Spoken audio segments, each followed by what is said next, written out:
"Sir, they're broadcasting again," Lieutenant Mary Phillips said from her communication station. Her voice was steady, but her hands shook slightly as they moved across the control panel. Oliver took a deep breath. After 72 hours of watching the alien ship, they had finally decoded the basic structure of their language. "Put it through," he said.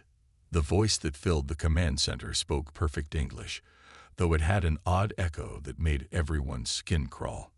"Earth Station. This is Imperial Vessel Light of Progress. We request permission to send a diplomatic shuttle to your station." Oliver looked at the other officers on the bridge. Each face showed the same mix of fear and excitement that he felt in his own gut. This was the moment humanity had waited for. First contact with an advanced alien civilization. "This is Captain Oliver Bennett of the British Space Force. Permission granted, Imperial Vessel. Please follow our docking protocols."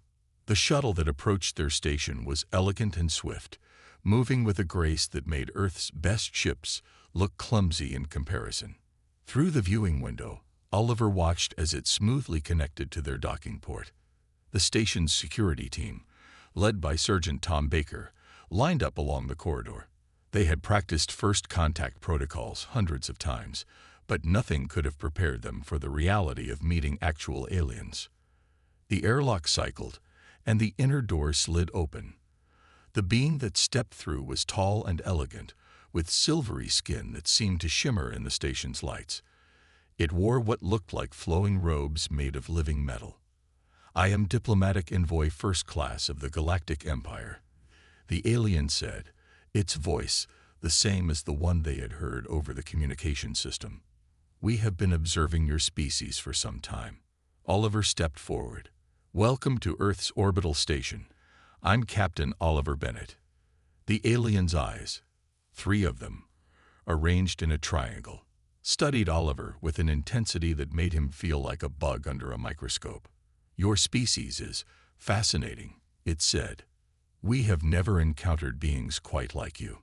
Dr. Emma Wilson, the station's chief scientist, couldn't contain herself. "In what way?" she asked, stepping forward despite protocol. The alien turned its gaze to her. "You survive. Against all odds, against all logic, you survive. Your planet has faced multiple extinction events.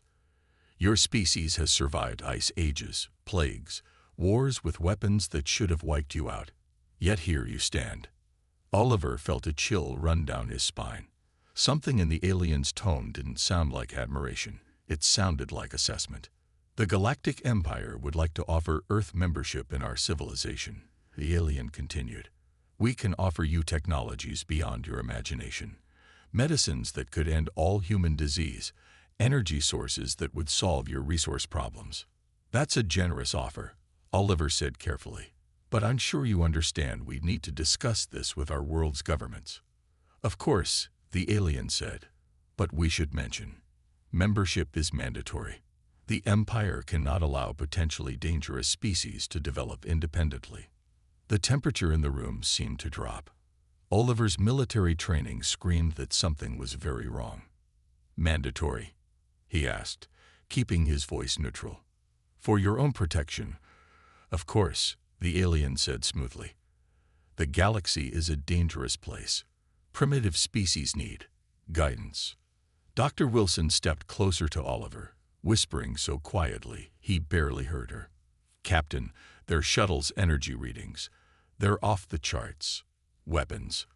Oliver maintained his diplomatic smile, but his mind was racing. They had to play this carefully. Earth's defenses were nothing compared to what this empire could bring to bear. "We look forward to learning more about the Empire's membership requirements," he said aloud. "Perhaps we could begin with an exchange of cultural information." The alien's 3 eyes blinked in sequence. "Of course, we find human resilience particularly interesting. Your ability to survive would make you excellent additions to our military forces." And there it was, the real reason for the Empire's interest. They didn't want allies. They wanted soldiers, or cannon fodder. As the diplomatic meeting continued, Oliver sent a subtle hand signal to Sergeant Baker. The security team would quietly begin implementing Emergency Protocol Delta, preparation for potential hostile first contact.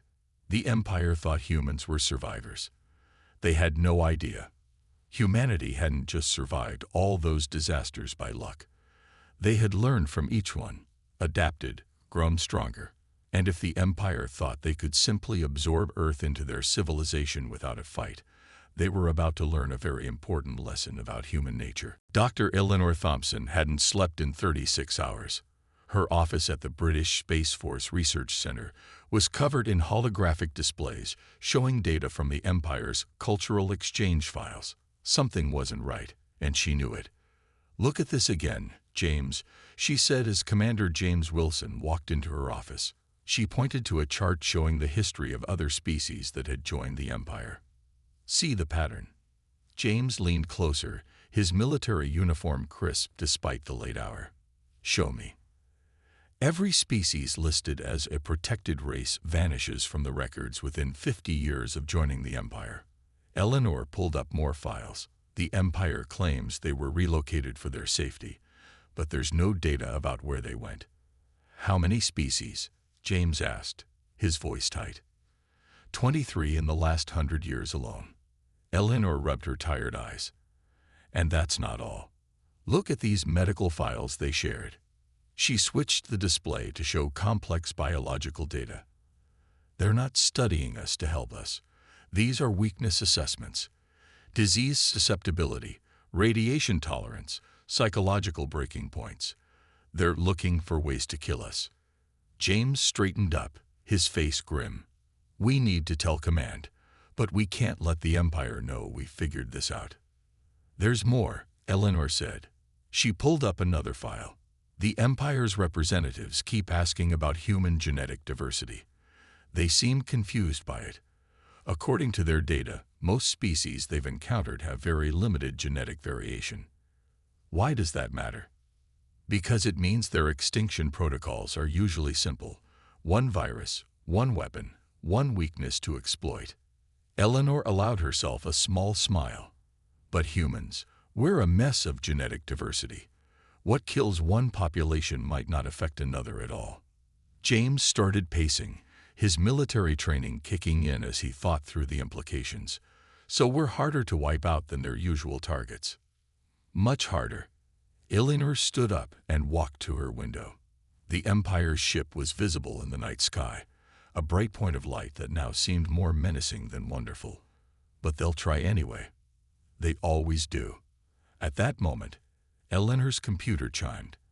A new data packet from the Empire had arrived. As she read it, her face went pale. "James, look at this. They're proposing to set up medical screening facilities on every continent. But look at the equipment specifications." James studied the technical drawings. His military background in weapons systems told him everything he needed to know. "Those aren't medical facilities. They're weapon testing sites disguised as hospitals. They want to find our weaknesses through pretend medical care," Eleanor said. "Classic divide and conquer. They'll learn which weapons work best against different human populations." James pulled out his secure communicator. "I'm calling an emergency meeting with Command. We need to start preparing, but carefully. If the Empire suspects we know their true intentions, they'll strike immediately," Eleanor finished. "We need to play along, but be ready." She turned to her computer and began typing quickly. "I'm sending out a coded warning to other research stations. We'll hide it in routine data exchanges about solar radiation patterns. Every scientist who sees these numbers will know something's wrong." James watched her work, impressed by her quick thinking. "How long do you think we have?" "Based on their patterns with other species." Eleanor pulled up another chart. "They usually start their extinction protocols within 6 months of first contact. But they've never dealt with humans before." James smiled grimly. "Then we have 6 months to prepare the biggest surprise they've ever had." Eleanor nodded, already planning her next moves. "I'll coordinate with the other research stations. We need to create a decoy research program. Let them think they're learning our weaknesses while we actually study theirs." "Good thinking. I'll have military intelligence start analyzing their ship designs and technology. Everything they've shown us is a potential clue to their vulnerabilities. As they worked through the night, neither of them felt tired anymore. The fear was still there, but it was overshadowed by determination. The Empire thought they were dealing with just another primitive species to add to their list of conquests. They were about to learn that humans weren't just another species to be cataloged and eliminated. Humanity had faced extinction before, many times, and each time they had emerged stronger. This time would be no different. But first, they had to win a secret war of information, playing weak while preparing for the fight of their lives. Dr. William Parker stared at his microscope in the Mars colony's medical lab, hardly believing what he was seeing. Around him, the red dust of Mars blew against the dome's thick windows, but he barely noticed it anymore. "This can't be right," he muttered, checking the samples again. "Lucy, come look at this." Dr. Lucy Morris, his assistant, walked over. Her face showed the same tiredness that everyone in the Mars colony had worn since the strange illness began 3 days ago. "What is it?" "The virus. It's dying." William adjusted the microscope. "Not just dying. It's being torn apart by our immune systems." Outside the lab, the quarantine area was full of colonists who had fallen sick when the mysterious illness first appeared. But something strange was happening. Instead of getting worse, they were getting better. Fast. "Look at patient Zero's blood work," William said, pulling up the data on his screen. Tom Richardson was the first one infected. Now his immune system isn't just fighting the virus. It's completely destroying it. Lucy studied the readings.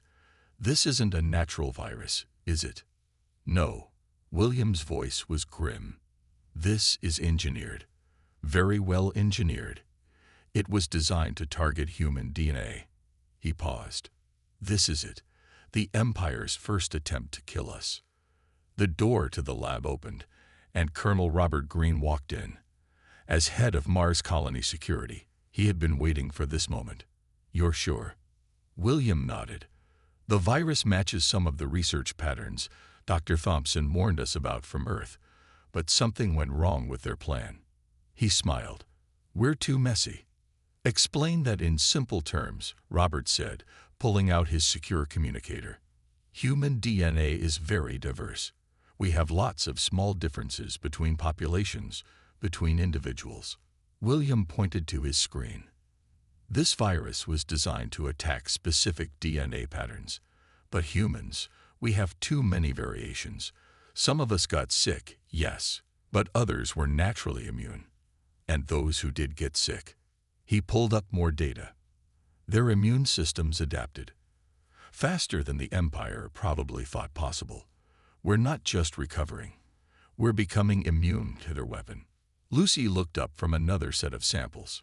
"Will, there's more. Look at the RNA sequencing in the recovered patients. They're not just immune to this virus." William checked her data and let out a low whistle. "Their immune systems are stronger against all similar viruses now. The Empire's weapon didn't just fail.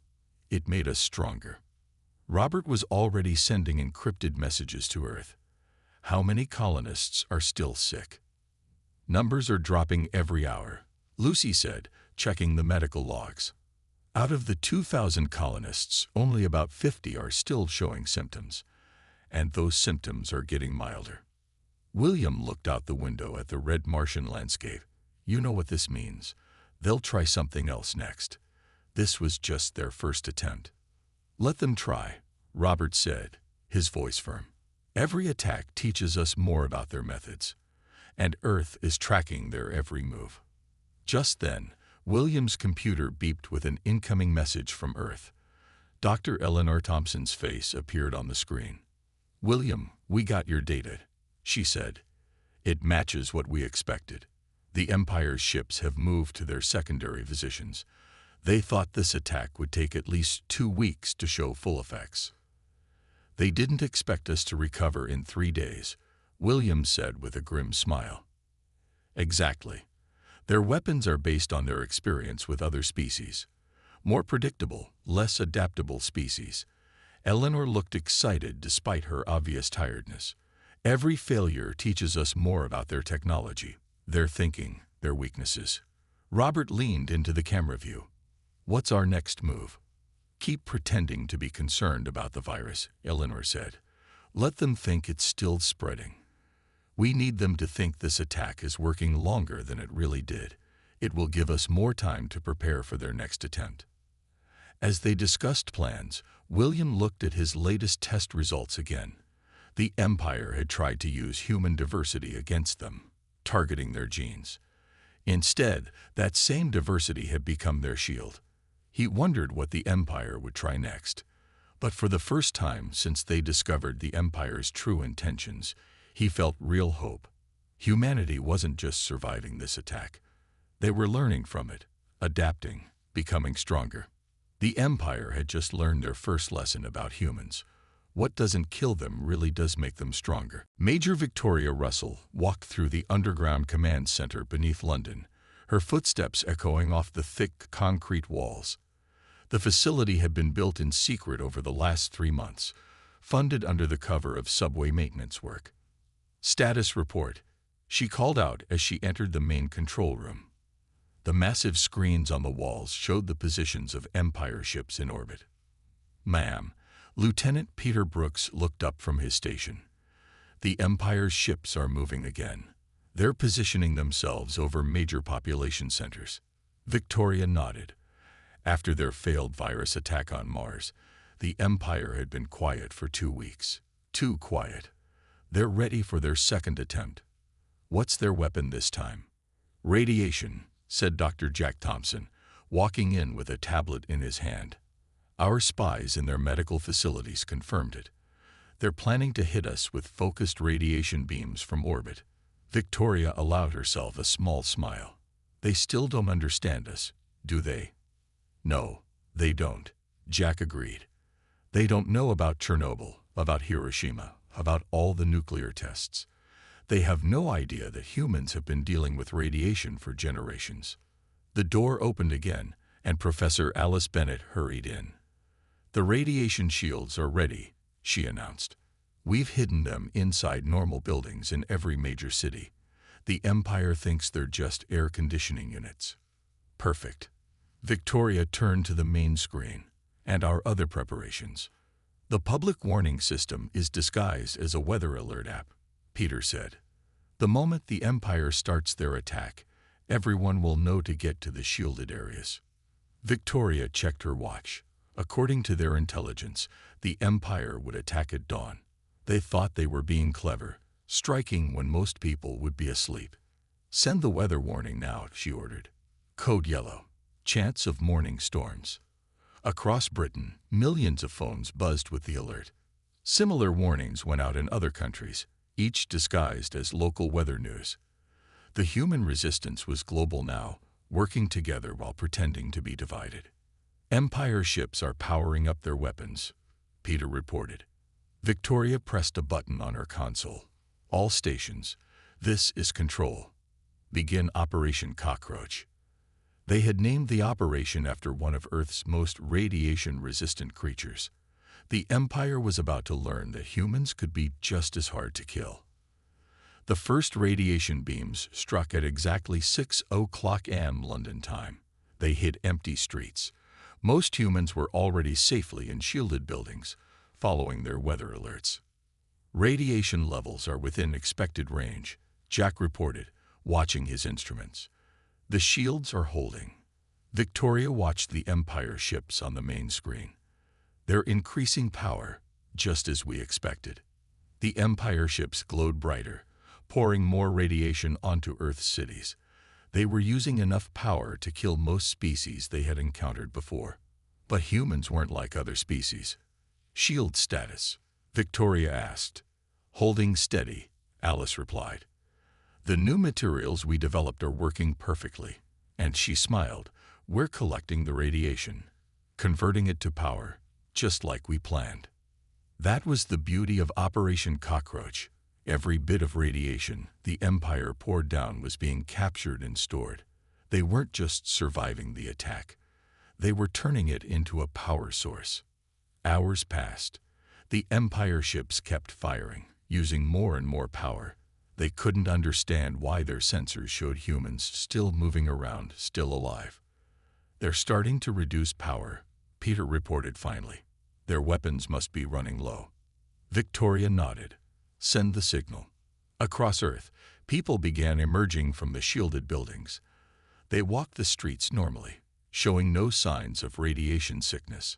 Cameras carefully placed by the Resistance caught it all, broadcasting the images to the Empire ships.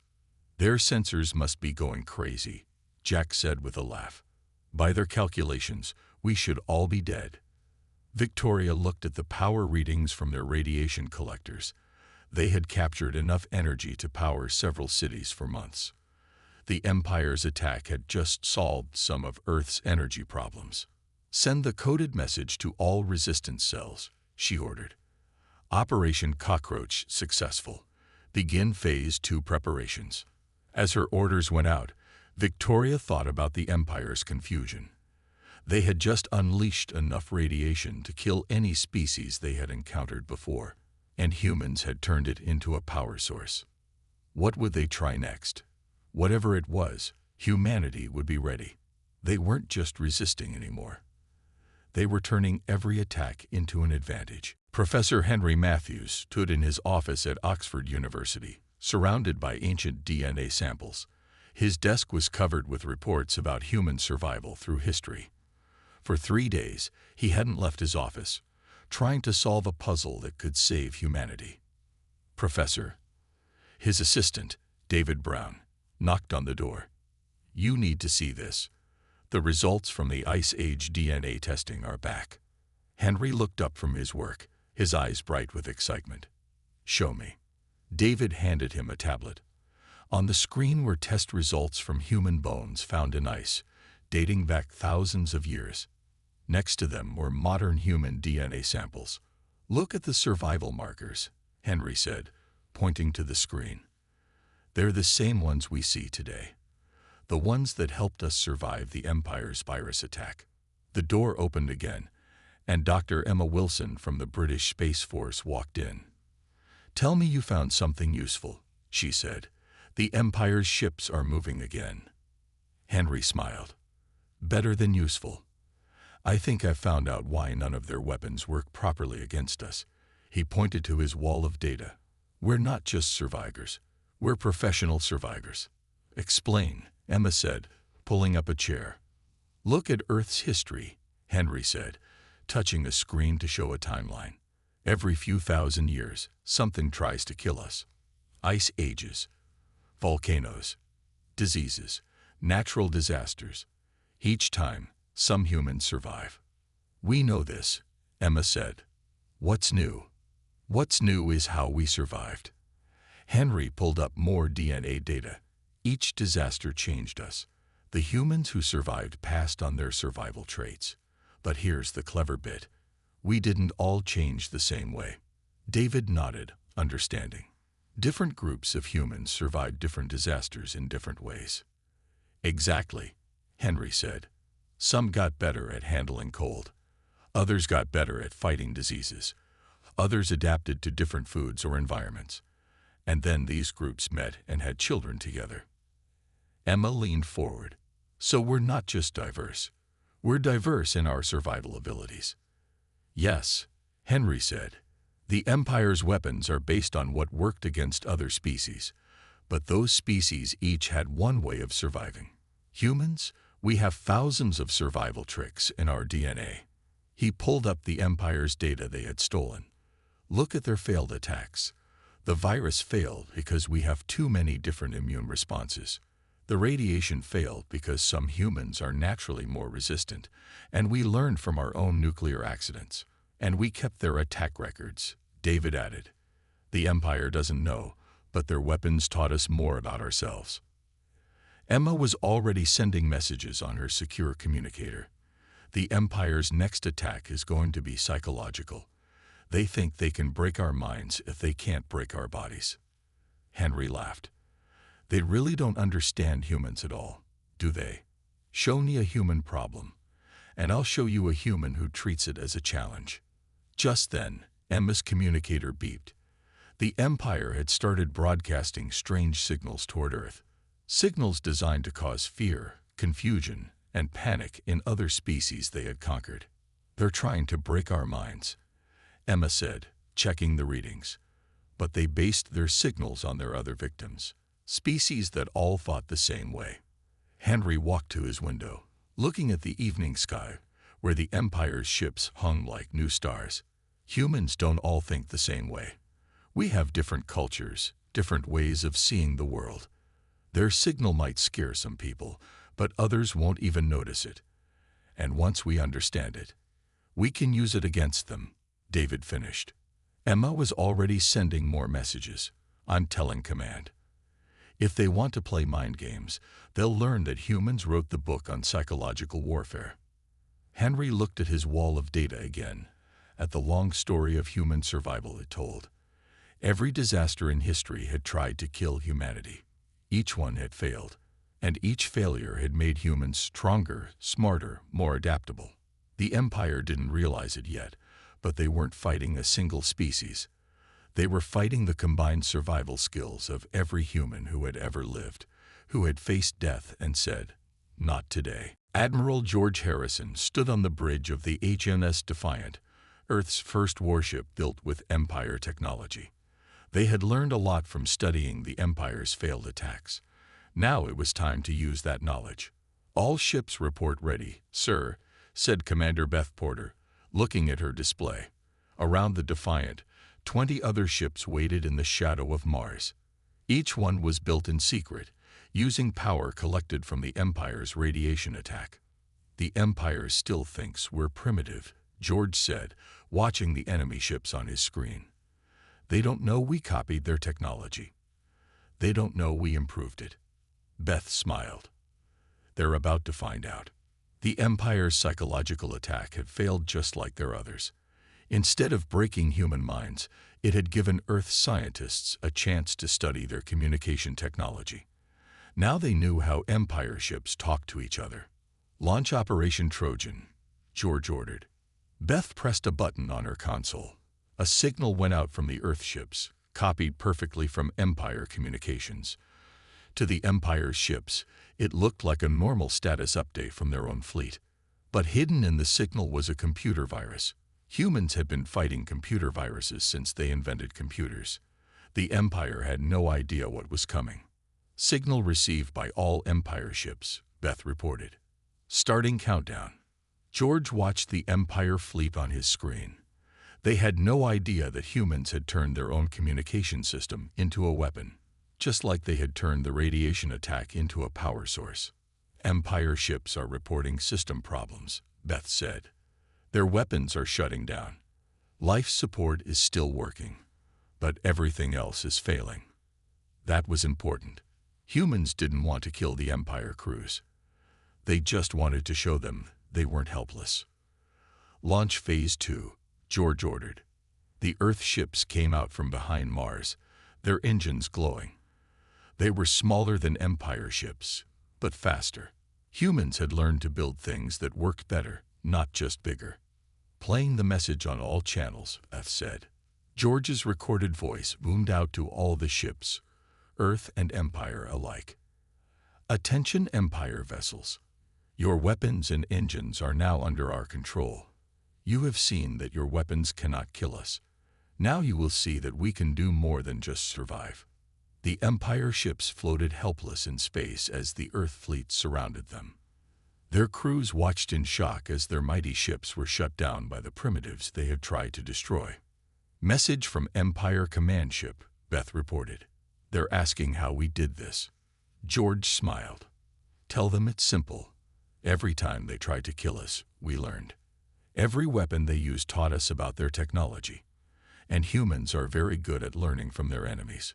He looked at the main screen, where the Empire ships hung powerless in space. "Tell them we're taking their crews prisoner. They'll be treated well, better than they treated the other species they tried to destroy." "Message sent," Beth said. Then she looked up in surprise. "Sir, we're getting signals from other Empire ships." Not just the ones here. Ships all over the galaxy are reporting system failures. George nodded. The virus they had created was spreading through the Empire's whole fleet, using their own communication network. Years of human experience fighting computer viruses had taught them how to make one that could shut down an entire empire. "Send the second message," he ordered. "Tell all Empire ships that Earth is now offering them a choice. Surrender and join a new galactic alliance as equals, or lose their ships forever." As the message went out, George thought about how far humanity had come. The Empire had tried to destroy them, but instead had given them the tools to reach the stars. "Message from Empire Central Command," Beth reported, her voice excited. "They're asking to discuss surrender terms." George looked at his crew, saw the pride on their faces. Humanity hadn't just survived. They had done what they always did, taken what tried to kill them, and turned it into something better. Elizabeth Foster walked through the halls of the captured Empire command ship, her footsteps echoing in the massive corridor. As Earth's chief diplomatic officer, she had a difficult job ahead. But first, she had some allies to meet. "This way," said Captain Richard Turner, leading her to the ship's main holding area. "They've been waiting to meet you."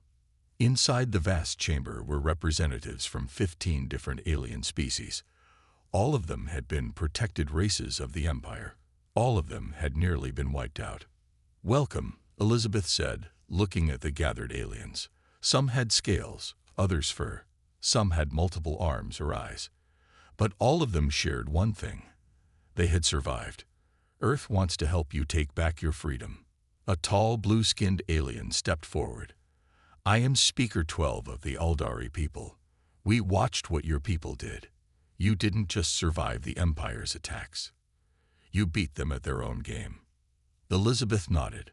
"And now we want to help you do the same." Another alien, this one looking like a giant praying mantis, moved closer. "The Empire told us humans were primitives, but you turned their weapons against them." "How?" "Because humans have been fighting and surviving for our entire history," Elizabeth explained. "We learned something important. There's no such thing as a perfect weapon. Everything can be understood, copied, and improved." She pulled out a small device and showed them the plans for Earth's counterattack. The aliens gathered around, their eyes wide as they saw how humans had taken Empire technology and made it better. "We're offering to share everything we've learned," Elizabeth said. "All our improvements to Empire technology, all our strategies, but more importantly, we want to learn from you too. Each of your species must have found your own ways to survive." The aliens looked at each other. For centuries, the Empire had kept them apart, afraid they might work together. Now humans were offering them a chance to unite. "The Empire is weakened," Captain Turner added. "Their ships are disabled.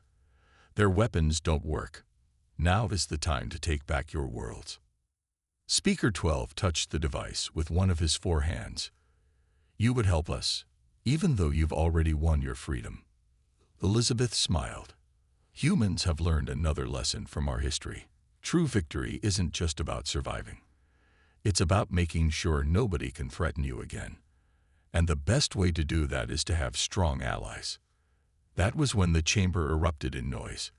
The aliens were talking all at once, sharing their own stories of survival, their own tricks for staying alive under Empire rule. Elizabeth watched as Captain Turner started taking notes. Each species had found different ways to resist, different technologies they had secretly developed, different weaknesses in Empire control. "This is what the Empire feared," Elizabeth said, raising her voice above the noise. "Not just that one species might beat them, but that we might all work together. That we might share our knowledge, combine our strengths." A small furry alien who had been quiet until now spoke up. "On my world, we have a saying: those who survive together, thrive together." Elizabeth smiled. "On Earth, we say something similar. Unity is strength." Over the next few hours, they made plans. Earth would share its improved Empire technology. Each species would contribute their own knowledge. Together, They would free every world under Empire control. As Elizabeth sent the news back to Earth, she thought about how the Empire's plan had backfired. They had tried to wipe out humanity. Instead, they had given humans the tools to unite the galaxy. The revolution was spreading. Not just a human revolution, but one that included every species the Empire had tried to destroy. They were all survivors now, and they were all working together. The Empire was about to learn its final lesson. Never give survivors a reason to unite against you. Prime Minister Margaret Blackwood stood at the window of the new Galactic Council building on Earth, watching ships from 20 different species land at the spaceport below. 1 year had passed since the Empire's surrender, and everything had changed. "The final report is ready, Mom," said Thomas Wright, her chief advisor, walking into the office with a tablet in his hand. "Tell me the good news," Margaret said, turning from the window. "The Empire's last holdout world surrendered this morning," Thomas said with a smile. "Their economic isolation strategy failed completely. Turns out humans are very good at finding ways around trade blockades." Margaret laughed. "We've had plenty of practice with that through history." The door opened again, and Admiral George Harrison walked in with Elizabeth Foster. They had just returned from a mission to help free another world from Empire control. "The Empire tried one last trick," George said, shaking his head. "They thought if they cut off Earth's trade with other worlds, we'd collapse. They didn't know about the British East India Company, or how humans have been trading across oceans for thousands of years." "What did they do when the trade block failed?" Margaret asked. Elizabeth smiled. "They watched in shock as we set up new trade routes with all their former subject worlds. Turns out those worlds were happy to trade with people who treated them as equals instead of slaves." Thomas brought up a map of the galaxy on the wall screen. It showed the new trade routes in green lines, connecting hundreds of worlds. The former Empire territories were now part of what they called the Free Worlds Alliance. "The best part," Elizabeth added, "is how every species is contributing something unique. The Aldari are amazing engineers. The Zentari understand space farming better than anyone. And humans, we're good at solving problems," George finished. "At finding new ways to do things, at surviving and helping others survive." Margaret walked to her desk and picked up a document. It was the final surrender of the Empire, signed that morning. "They really thought they could kill us," she said softly. "They tried everything they knew. But they didn't know humans," Thomas said. "They didn't understand that trying to kill us would only make us stronger." The room's communication screen lit up, showing representatives from different worlds. They were all members of the new Galactic Council, where every species had an equal voice. "The council meeting is about to start," Elizabeth said. "They want to discuss plans for exploring the unknown parts of the galaxy." Margaret smiled. Humans had always wanted to explore, to push boundaries, to see what was beyond the next horizon. Now they had a whole galaxy to explore, and allies to explore it with. "You know what the Empire's biggest mistake was?" George asked as they walked to the council chamber. "They thought survival was about being the strongest, about crushing the weak." "But humans know better," Elizabeth added. "We learned through our history that real survival is about adaptation, cooperation, and helping others survive too." In the council chamber, representatives from 20 species sat together, planning the future. Former Empire worlds were rebuilding, growing stronger. Species that had nearly been wiped out were flourishing again. Margaret took her seat at the round table. They had insisted it be round, so no species would seem more important than others. As she looked around at the allies Earth had gained, she thought about how far they had come. The Empire had tried to kill humans, but they had failed, and in failing, they had given humanity something incredible, a chance to help build a better galaxy. "Let's begin," Margaret said to the gathered representatives. "We have a lot of work to do, and a whole galaxy of possibilities ahead of us." The Empire was gone, replaced by something better. They had tried to kill humanity, but instead had given humans the greatest gift possible, a chance to do what humans did best: survive adapt, improve, and help others do the same. The future was bright, and this time, everyone would face it together.